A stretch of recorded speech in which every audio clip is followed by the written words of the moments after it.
जय Shri Ram. Mission depression free Bharat में मैं राशि आप सभी का फिर से हार्दिक स्वागत करती हूँ। हमने अपने पिछली वीडियोस में समझा था कि हमारे जीवन की जितनी भी परेशानियां हैं वो सब हमारे इमोशंस से आती है, वो सब हमारे सबकॉन्शियस माइंड से आती हैं। लेकिन कई बार ना हमारे ऋषि मुनि पुराने जो लोग हैं वो हमसे हजारों साल पहले ये बात बोल गए कि आपका क्रोध, काम, क्रोध, लोभ, मोह और अहंकार आपके नर्क के पंथ हैं, नर्क का द्वार है, ये गलत हैं, बुरे हैं, आपके लिए अच्छे नहीं है। लेकिन आप ये बताइए कि क्या हम समझ पा रहे हैं इस चीज को? बताइए, क्या हम समझ पा रहे हैं कि वास्तव में आज के ज़माने में अगर आप देखो, तो जितने भी अपराध हैं, जितने डाइवोर्स हो रहे हैं, जितने क्राइम हो रहे हैं या जितने भी समाज में नेगेटिविटी फैली हुई है, उसके पीछे अगर आप थोड़ा गौर से देखोगे ना, तो आप जड़ में जाओगे और उसकी कोर को अगर समझने की कोशिश करोगे, तो आप पाओगे कि कहीं न कहीं इन्हीं में से कोई एक इमोशन उस क्राइम का कारण बना। ठीक है? कोई रेप कर रहा है, तो क्राइम का कारण बना काम।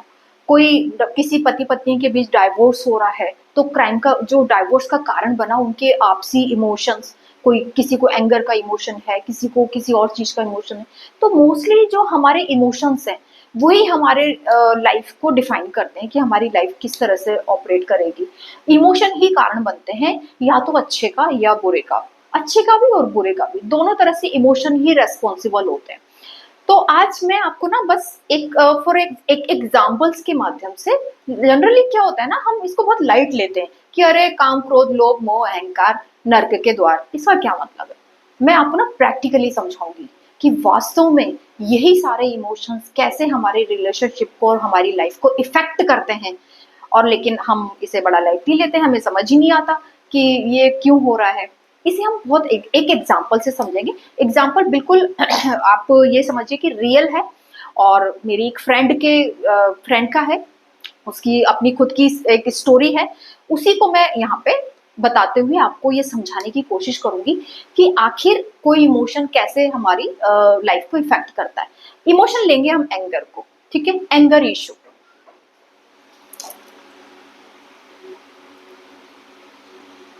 एंगर इशू, ठीक है, यानी गुस्सा, बोले तो क्रोध। अध्यात्म में इसको क्रोध कहा गया है। एंगर इंग्लिश वर्ड है, गुस्सा हिंदी वर्ड है, और क्रोध आध्यात्मिक वर्ड है। सीधा एग्जांपल पर आते हैं कि कैसे इफेक्ट करता है एंगर, गुस्सा, क्या हमारे रिलेशनशिप पर भी इफेक्ट डालता है? हाँ, बिल्कुल डालता है। कैसे डालता है, चलिए समझते हैं। मान लीजिए दो पति पत्नी है। ये पति है, ठीक है, और ये इसकी पत्नी है।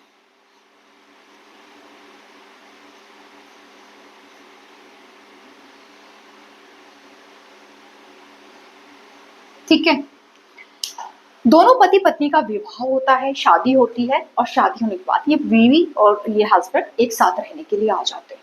लेकिन अब होता क्या है ना कि हस्बैंड जो है ना, हस्बैंड का जो सबकॉन्शियस माइंड है वो कुछ इस तरह से ट्रेंड है, या इस तरह का संस्कार संस्कार के बारे में मैंने आपको पहले बताया था कि को कैरी कर रहा है कि हस्बैंड के सबकॉन्शियस माइंड में, जो हस्बैंड का सबकॉन्शियस माइंड है उसमें एंगर का इशू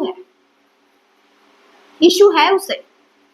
इशू बोले तो एक तो होता है कि महीने में अगर कोई व्यक्ति महीने 2 महीने में एक बार गुस्सा करे तो इट्स नॉर्मल, कोई प्रॉब्लम नहीं, इट्स वेरी नॉर्मल, ये सबके साथ होता है। लेकिन कोई चीज इशू कब बन जाती है, इशू या कोई कोई भी इमोशन आपका, कोई भी नेगेटिव इमोशन आपका एक मानसिक बीमारी में कब कन्वर्ट हो जाता है, एक मेंटल डिजीज कब बन जाता है, जब वो बहुत ज्यादा ओवर हो जाता है। ठीक है, तो अब यहाँ ये जो हस्बैंड है इसको एंगर का इशू है, यानी इसको मेंटल डिजीज है एंगर की। एंगर का इमोशंस के इसके सबकॉन्शियस माइंड में जो एंगर के इशू है, एंगर के पैटर्न है, वो बहुत ज्यादा बने हुए हैं, बहुत ज्यादा। क्यों? क्योंकि बचपन से ऐसी कंडीशनिंग हो गई, कुछ पिछले जन्मों की हो गई, कुछ इस जन्म की हो गई। कंडीशनिंग ऐसी हो गई सबकॉन्शियस माइंड की कि अब वो बार उसके सबकॉन्शियस माइंड में एंगर के पैटर्न्स बने हुए हैं। इसका भी दोष नहीं है, कंडीशनिंग हो जाती है। ठीक है, अब ये पत्नी तो बेचारी सीधी सादी, इसके दिमाग में कोई ऐसी कंडीशनिंग नहीं है। ठीक है, ये तो इसको कोई मतलब ये ठीक ठाक लड़की है, इसके सबकॉन्शियस माइंड में एंगर को लेकर कोई पैटर्न नहीं बने हुए, बने भी हुए हैं तो थोड़े बहुत, ज्यादा नहीं, ठीक है। अब ये पति क्या करता है, मान लीजिए शादी हो गई, 2-3 साल हो गए, ठीक है, सब बढ़िया चल रहा है, लेकिन अब ये पति इस पति और मतलब इस पति और पत्नी का रिलेशनशिप खराब कैसे होता है, सुनिए आप ध्यान से। ये पति है, ये अपनी वाइफ पर बात बात में गुस्सा करता है। वाइफ ने एक दिन खाना ठीक से नहीं बना पाया, या खाने में नमक कम हो गया या ज्यादा हो गया, तो ये इस पर चिल्ला रहा है। वाइफ को इसको कहीं जाना था, इसने बोला जल्दी तैयार हो जाओ, ये नहीं हो पाई, थोड़ा लेट हो गई। अब जैसे ही गाड़ी में दोनों बैठे, ये फिर गाड़ी में बैठ के इस पे चिल्ला रहा है, फिर इस पे गुस्सा कर रहा है। पार्टी में पहुंचे, पार्टी में जाने के बाद खाना वाना खाया, तो वहां भी किसी बात को लेकर इसके हस्बैंड ने इस पर फिर चिल्ला दिया कि यार तुमको बोला था जल्दी खाना खा के निमट लेना, इतना ट्रैफिक मिलता है रास्ते में, पहुंचेंगे कब हम। अब ये फिर इस पे चिल्ला रहा है। 2-3 बार ये बर्दाश्त करती है कि कोई बात नहीं, चिल्ला रहे हैं, ये फिर इस पे गुस्सा करता है।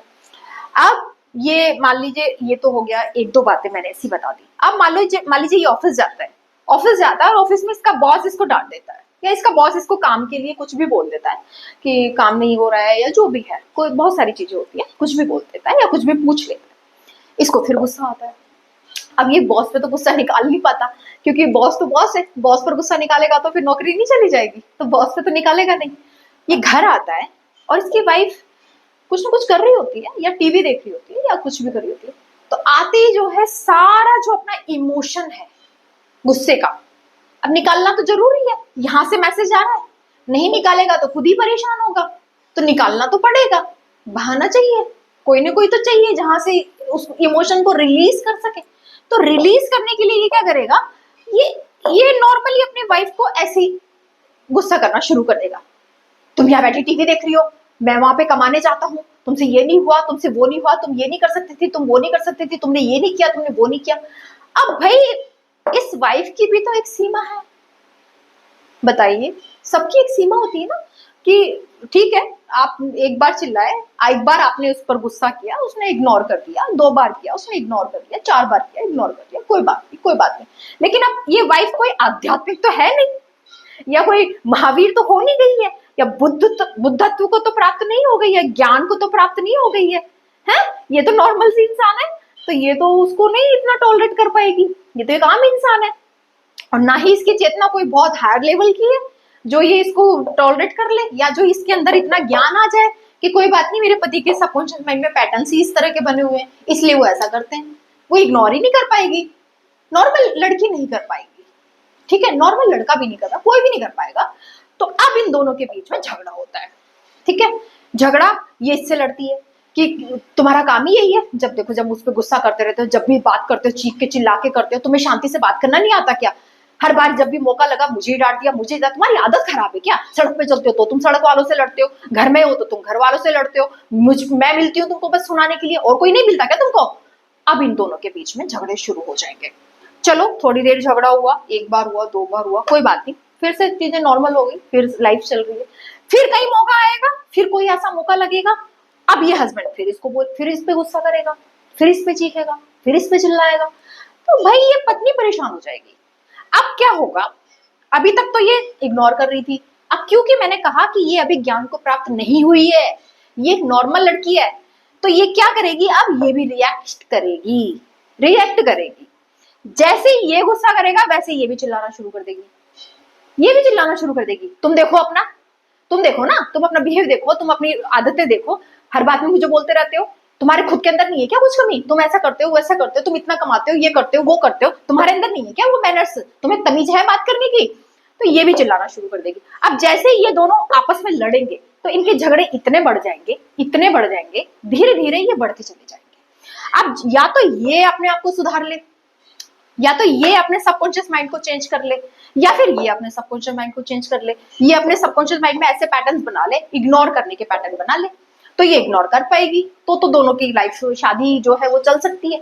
लेकिन अगर ना तो ये इग्नोर कर पा रही है, ना ये समझ पा रहा है अपनी गलती को, ना ये रियलाइज कर पा रहा है कि मेरे अंदर कमी क्या है, मैं गलत कहाँ पे हूँ, तो जब दोनों ही नहीं समझ पा रहे तो भाई होगा क्या, फिर तो लड़ाई होगी, फिर तो लड़ाई आगे बढ़ेगी, और ये लड़ाई इतनी आगे बढ़ जाएगी कि डाइवोर्स तक की नौबत आ जाएगी।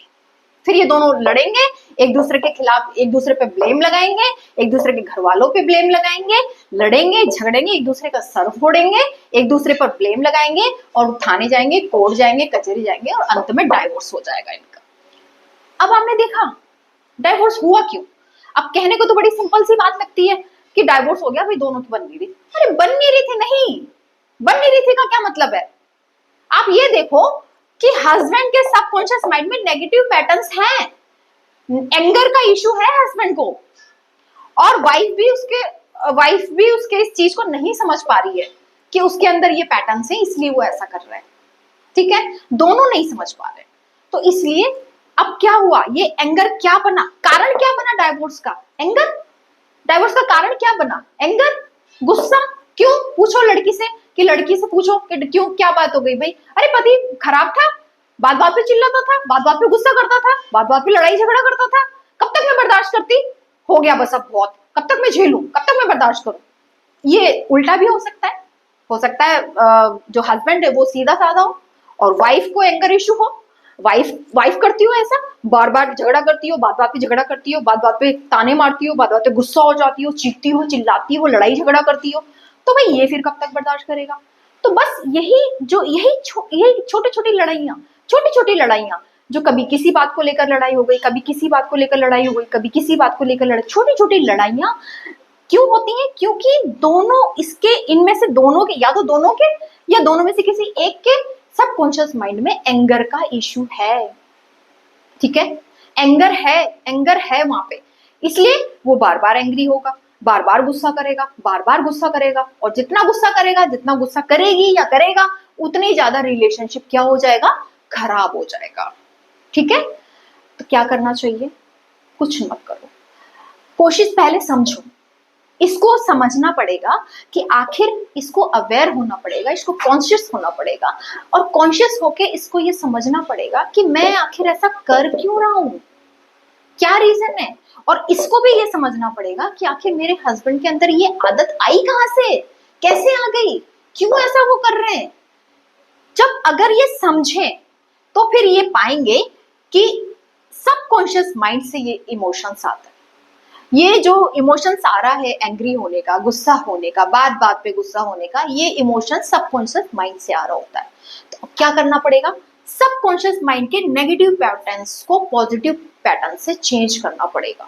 ठीक है, सबकॉन्शियस माइंड की प्रोग्रामिंग चेंज करनी पड़ेगी, उसकी प्रोग्रामिंग करनी पड़ेगी, उसको रीप्रोग्राम करना पड़ेगा, तब कहीं जाकर इसका ये इशू रिजॉल्व हो जाएगा। और जैसे ही इशू रिजॉल्व हो जाएगा, ये बिल्कुल नॉर्मल हो जाएगा, ये लड़का बिल्कुल नॉर्मल हो जाएगा। ये लड़की के साथ भी, लड़के के साथ भी, दोनों के साथ है। जितने भी इमोशंस हैं आपके, नेगेटिव इमोशंस, वो सब आपके सबकॉन्शियस माइंड से आ रहे हैं, और वही नेगेटिव इमोशन आपके रिलेशनशिप पे एक गलत नेगेटिव इफेक्ट डालते हैं। यही इमोशन कारण बनते हैं आपके डाइवोर्स का, आपके दुखों का, आपके ब्रेकअप का, आपके तमाम समस्याओं का, आपकी लड़ाइयों का, आपके झगड़ों का, तमाम जो भी आप सोच सकते हो कि आपके जीवन में ये सारी परेशानी, आप थोड़ा अवेयर होके देखो तो कि इसके पीछे रीजन क्या है, तो आप पाओगे कोई ना कोई एक रीजन होगा। या तो काम होगा, सेक्स होगा, या मनी लालच होगा, या मनी का लालच होगा, या प्रॉपर्टी का लालच होगा, या फिर एंगर होगा, गुस्सा होगा, बदले की भावना होगी, रिवेंज का इमोशन होगा। कोई ना कोई इमोशन उस व्यक्ति के अंदर पीछे काम कर रहा है, सबकॉन्शियस माइंड से काम कर रहा है। ठीक है, तो आज के लिए इतना ही। जय श्री राम।